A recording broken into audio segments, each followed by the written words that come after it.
Good morning students. आज हम पढ़ेंगे Gulmohar chapter 3 home sickness. Home sickness का मतलब होता है कि जब भी कोई इंसान अपने घर से दूर चला जाए किसी भी कारण से तो उसे घर की याद आती है, कभी कभी वो बीमार भी पड़ जाता है तो उसे होम सिकनेस कहते हैं। तो चलिए इस चैप्टर को स्टार्ट करते हैं। I was homesick during the whole of my first term at Saint Peter's. Homesickness is a bit like seasickness. You don't know how awful it is until you get it, and when you do, it hits you right in the top of the stomach and you want to die. तो जो लड़का है, ये एक लड़के की कहानी है। वो बता रहा है कि उसे बोर्डिंग स्कूल भेजा गया था और अपने फर्स्ट टर्म में वो काफ़ी होमसिक फील कर रहा था। उसे घर की बहुत ज़्यादा याद आ रही थी। वो बताता है कि होम सिकनेस जो है वो काफ़ी हद तक सी सिकनेस से मिलता जुलता है। अब सी सिकनेस क्या होता है, जब भी हम समुद्र में ट्रेवल करते हैं शिप में, तो क्या होता है कभी कभी हमारा तबीयत बहुत ज़्यादा ख़राब लगने लगता है, उल्टी जैसा फीलिंग होता है, बहुत ज़्यादा तबीयत डिस्टर्ब हो जाता है, तो उसे सी सिकनेस कहते हैं। ये बता रहा है कि सी सिकनेस और होम सिकनेस क्या होता है वो बोल के नहीं बताया जा सकता जब तक इंसान उसे खुद ना फील करे। लेकिन एक अच्छी बात यह है कि ये दोनों चीजें जो है वो झट से सही हो जाती हैं। कैसे? The first goes away the moment you walk out of the school grounds and the second is forgotten as soon as the ship enters the port. तो बता रहा है कि जो पहला प्रॉब्लम है होम सिकनेस वो तब दूर होता है जैसे ही हम स्कूल के ग्राउंड से बाहर निकले, घर जाने को तैयार होते हैं तो होम सिकनेस दूर हो जाता है, और जैसे ही शिप जो है वो पोर्ट पे यानी कि किनारे पे लगता है तो सी सिकनेस दूर हो जाता है। I was so terribly homesick during my first 2 weeks that I set about making a plan for getting myself sent back home, even if it were for only a few days. My idea was that I should all of a sudden develop an attack of acute appendicitis. तो अपने school के पहले 2 हफ्तों में उसे इतना ज़्यादा home sickness feel हो रहा था कि उसने सोचा कि कोई ना कोई प्लान करके मैं घर ज़रूर चला जाऊंगा, मैं कोई ऐसा ज़रूर प्लान करूंगा ताकि स्कूल वाले मुझे खुद घर भेज दें। और इस वजह से उसने सोचा कि वो अपेंडिसाइटिस होने का नाटक करेगा। You will probably think it's silly that a 9-year-old boy imagined that he could get away with a trick like that, but I had sound reasons for trying it. Only a month before, my elder sister had actually had appendicitis, and for several days before her operation, I was able to observe her behavior at close quarters. तो बता रहा है कि आप सबको सोच के ताज्जुब होगा कि एक 9 साल का बच्चा अपेंडिसाइटिस जैसी बीमारी का नाटक कैसे कर सकता है, बट उसके पास कई सारी वजह थी। सबसे मेन बड़ा वजह ये था कि उसे उस बीमारी के सारे सिम्टम्स यानी कि लक्षण पता थे, क्योंकि 1 महीने पहले ही उसकी सिस्टर को ये प्रॉब्लम हुआ था और उसने अपनी बहन को बहुत अच्छे से ऑब्जर्व किया, तो उसको बहुत अच्छे से मालूम था कि इस बीमारी में होता क्या क्या है। I noticed that the thing she complained about most was a severe pain down in the lower right side of her tummy. As well as this, she kept being sick and refused to eat and ran a temperature. तो उसने देखा था कि उसकी sister जो है वो हमेशा शिकायत करती थी कि उसके पेट के जो राइट साइड के निचले हिस्से में बहुत ज़्यादा दर्द हो रहा है, वो हमेशा बीमार रहती थी, खाना नहीं खा पाती थी, उसे हमेशा बुखार आ जाता था। तो ये सारे सिम्टम्स उसने देखे थे कि इस बीमारी में होती है।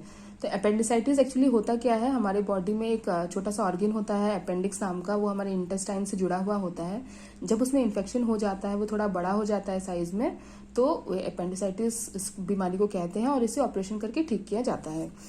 You might, by the way, be interested to know that this sister had her appendix removed not in a fine hospital operating room full of bright lights and gowned nurses, but on our own nursery table at home by the local doctor and his anesthetist.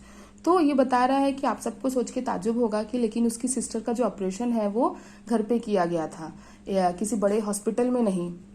एक local doctor एक anaesthetist के साथ आया था और उसने ही उसकी बहन का ऑपरेशन किया था। एनेस्थेसिस्ट मतलब वो इंसान जो पेशेंट को ऑपरेशन करने से पहले उसको बेहोश करने की दवा देता है। In those days it was fairly common practice for a doctor to arrive at your house with a bag of instruments and then drape a clean sheet over the most convenient table and get on with it. तो ये बता रहा है कि ये उस जमाने की बात है जब ये बहुत कॉमन और बहुत नॉर्मल चीज हुआ करता था, जब एक डॉक्टर जो है वो ऑपरेशन पेशेंट का उसके घर पे किया करता था, किसी बड़े हॉस्पिटल में नहीं। तो ज्यादा से ज्यादा क्या जरूरत पड़ता था कि डॉक्टर ना अपने सारे इंस्ट्रूमेंट अपने साथ ले आता था और एक बड़ा सा टेबल पे एक साफ सुथरी चादर बिछा के उस पर पेशेंट को लिटा के उसका ऑपरेशन किया जाता था। On this occasion I can remember lurking in the corridor outside the nursery while the operation was going on. My other sisters were with me and we stood there spellbound listening to the soft medical murmurs coming from behind the locked door and picturing the patient with her stomach sliced open. We could even smell the sickly fumes of either filtering through the crack under the door. तो operation के दिन वो बता रहा है कि क्या कर रहे थे, वो लड़का और उसकी जो बाकी सिस्टर्स थी वो लोग अपने घर के कॉरिडोर में टहल रहे थे बार बार, और ऑपरेशन रूम के बाहर अंदर से आने वाली आवाज़ों को वो लोग बाहर से सुन रहे थे, और उसके अंदर से एनेस्थेशिया का स्मेल भी आ रहा था, वो सब भी वो लोग एक्सपीरियंस कर रहे थे।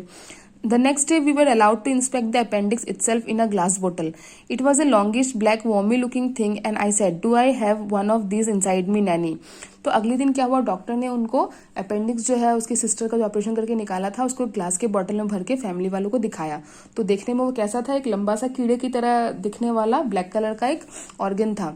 तो उस अपेंडिक्स को देख के उसने अपने नैनी से पूछा कि क्या ये मेरे अंदर भी है नैनी? तो उसके नैनी ने क्या कहा, everybody has one, nanny answered. What's it for?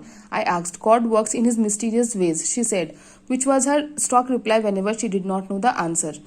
तो उसने अपनी नानी से पूछा कि क्या ये मेरे अंदर भी है? तो नानी ने कहा कि सबके बॉडी में ये अपेंडिक्स होता है। तो वो फिर पूछने लगा कि ये होता किस लिए है? तो जब उसकी नानी को कोई भी सवाल का जवाब नहीं पता होता था तो वो हमेशा एक ही जवाब देती थी कि ये भगवान की सब मर्जी है। What makes it go bad? I asked her. Toothbrush bristles, she answered, this time with no hesitation at all. Toothbrush bristles, I cried. How can a toothbrush bristles make your appendix go bad?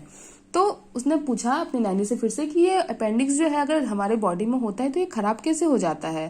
तो उसकी नानी ने जवाब दिया कि toothbrush के bristle से ये खराब हो जाता है। अब टूथब्रश का ब्रिसल मतलब कि टूथब्रश का वो वाला हिस्सा जिससे हम ब्रश करते हैं, जो हमारे टीथ पे टच होता है, जो कांटे की तरह नहीं होता है, उस पोर्शन को ब्रिसल कहते हैं। तो उसकी नानी ने बताया कि ये टूथब्रश के ब्रिसल से अपेंडिक्स खराब हो जाता है। तो ये सुन के उस बच्चे को तो ऐसा ताज्जुब हुआ कि ऐसा कैसे पॉसिबल है। Nanny, who in my eyes was filled with more wisdom than Solomon, replied, whenever a bristle comes out of your toothbrush and you swallow it, it sticks in your appendix and turns it rotten. In the war, she said, she went on, the German spies used to secretly send boxloads of loose bristle toothbrushes into our shops and millions of our soldiers got appendicitis. तो उस बच्चे के लिए ना अपनी नैनी जो थी वो सबसे ज्यादा होशियार और स्मार्ट थी। तो उसको लगता था कि जो नैनी बोल रही है वो ठीक ही बोल रही है। तो उसकी नानी ने उसको समझाया कि जब भी हम ब्रश करते हैं और गलती से अगर हम उस कोई भी टूटा हुआ ब्रिसल को स्वॉलो कर ले, यानी कि हम वो हमारे पेट में चला जाए, तो हमारे अपेंडिक्स को नुकसान पहुंचा के अपेंडिसाइटिस वाली प्रॉब्लम क्रिएट करता है।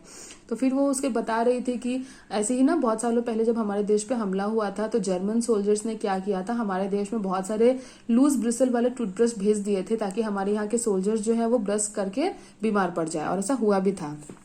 Honestly, Nanny, I cried. Is that honestly true? I never lied to you, child, she answered. So let that be a lesson you never to use an old toothbrush. For years after that, I used to get nervous whenever I found a toothbrush bristle on my tongue. तो उसने अपनी नानी से पूछा क्या आप सच कह रही हो क्या? तो उसकी नानी ने बोला, मैं तुमसे कभी झूठ नहीं बोलती बेटा, इसलिए मैं हमेशा तुम्हें समझाऊंगी कि कभी भी कोई पुराना टूथब्रश यूज मत करना।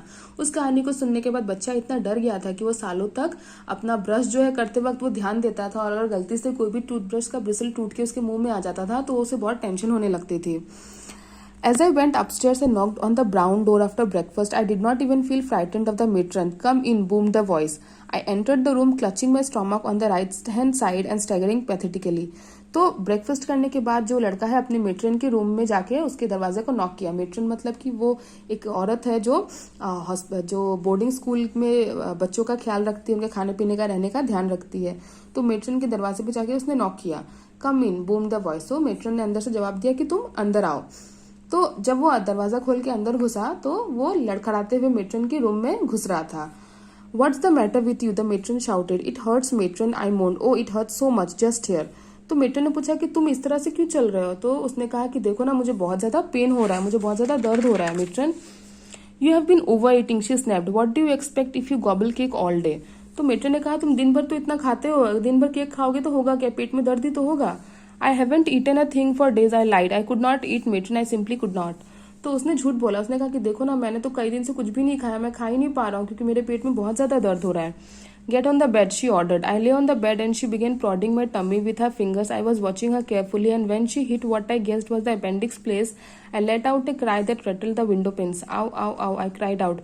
Don't, matron, don't. Then I slipped in the clincher. I have been sick all morning, I moaned, and now there's nothing left to be sick with, but I still feel sick.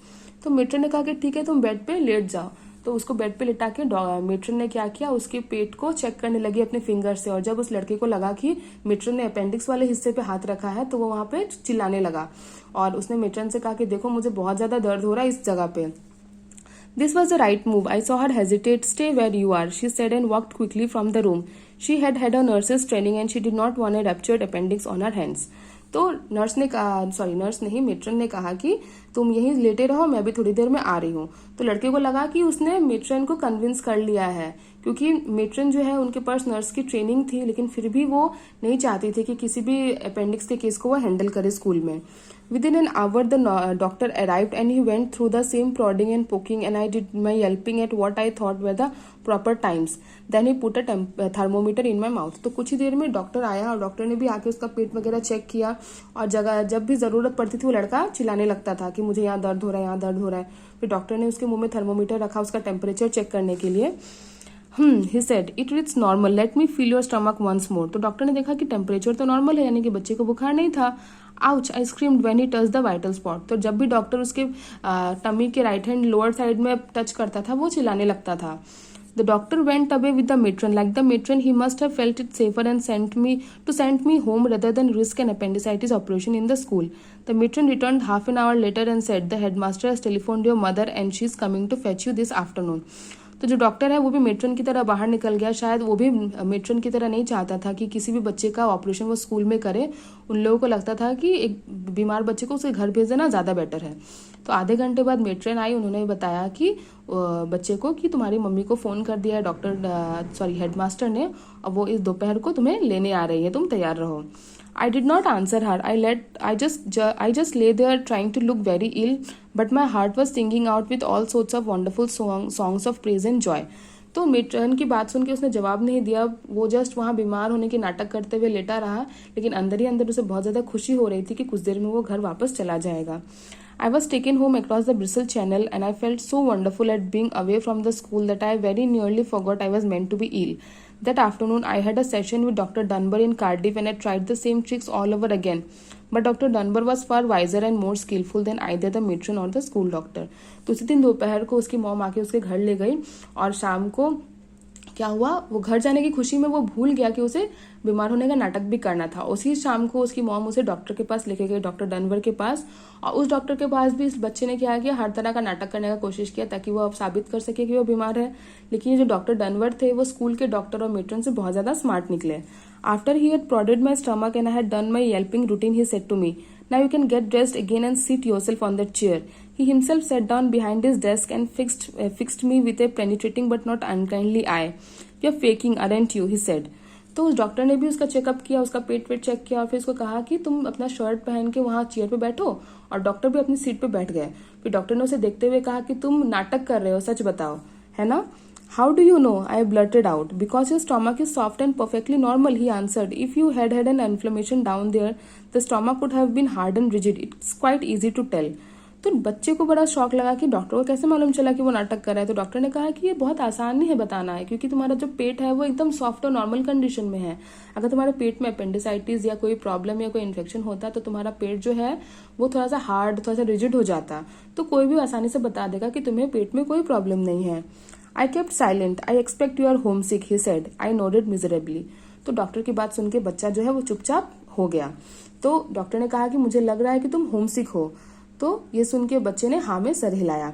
Everyone is at first, he said. You have to stick it out and don't blame your mother for sending you away to boarding school. She insisted you were too young to go, but it was I who persuaded her it was the right thing to do. Life is tough and the sooner you learn how to cope with it, the better for you. तो doctor ने बोला कि देखो, घर से बाहर जाने पे सब लोग कुछ दिन तक होमसिक फील करते हैं, लेकिन धीरे धीरे एडजस्ट हो जाओगे तो तुम्हें अच्छा लगेगा वहां भी, तुम्हें फिर घर की याद नहीं आएगी। और अपनी मम्मी को कभी भी दोष मत देना कि तुम्हारी मम्मी ने क्यों तुम्हें बोर्डिंग स्कूल भेज दिया। तुम्हारी मम्मी तुम्हें नहीं भेजना चाहती थी, वो तो कह रही थी कि मेरा बेटा बहुत छोटा है, लेकिन वो मैं था जिन्होंने तुम्हारी मम्मी से कहा कि नहीं, इसको अभी से बोर्डिंग स्कूल भेज दिए, ये उसके फ्यूचर के लिए अच्छा होगा। इसलिए अपनी मम्मी को दोष तुम कभी मत देना, और धीरे धीरे तुम बोर्डिंग स्कूल में रहोगे तो तुम्हें वहां की आदत भी पड़ जाएगी। What will you tell the school? I asked him, trembling. I will say you had a very severe infection of the stomach, which I am curing with pills, he answered, smiling. It will mean that you must stay at home for 3 more days, but promise me you won't try anything like this again. Your mother has enough on her hands without having to rush over to fetch you out of school. I promise, I said, I will never do it again. तो उस बच्चे ने पूछा कि अब आप मेरे school पे क्या बताओगे। तो उस डॉक्टर ने कहा कि मैं झूठ बोल दूंगा, तुम्हारे पेट में इन्फेक्शन हुआ है और मैं उसका ट्रीटमेंट कर रहा हूँ, तुम्हें दवाइयाँ दे रहा हूँ, और इसकी वजह से तुम्हें 3 दिन और घर पे रहना पड़ेगा। लेकिन तुम प्रॉमिस करो कि आज के बाद से तुम ऐसा कोई नाटक नहीं करोगे, क्योंकि तुम्हारी मम्मी के पास ऑलरेडी बहुत काम है, वो तुम्हें बार बार स्कूल छोड़ने स्कूल से लाने नहीं जा सकती। तो तुम मुझसे प्रॉमिस करो कि आज के बाद से तुम ऐसा कुछ नहीं करोगे। तो बच्चे ने कहा कि हाँ, मैं आपसे प्रॉमिस करता हूँ कि मैं आज के बाद से ऐसा कभी कुछ नहीं करूँगा।